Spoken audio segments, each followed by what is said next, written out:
কিছু কিছু সম্পর্কগুলো খুবই অদ্ভুত।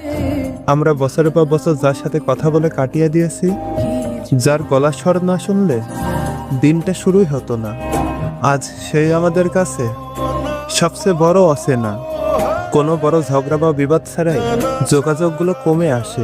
চ্যাট লিস্টের একদম উপরে থাকা মানুষটা আস্তে আস্তে নিচে হারিয়ে যায়। কল লিস্টে যার নাম্বারটা ঠিকই থেকে যায়, শুধু সে নাম্বারে ডায়াল করার অধিকারটুকু আর থাকে না।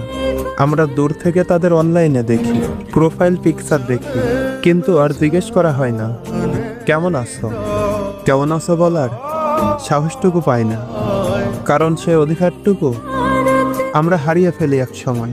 পৃথিবীর নিয়ম হয়তো এটাই, খুব কাছের মানুষগুলোই এক সময় শুধু স্মৃতি হয়ে যায়, তবুও জীবন থেমে থাকে না। বুকের বাম পাশে একাকার শূন্যতা নিয়ে আমরা আবার হাসতে শিখি, আবার বাঁচতে শিখি। এই মেনে নেওয়াটাই হয়তো জীবনের সবচেয়ে কঠিন।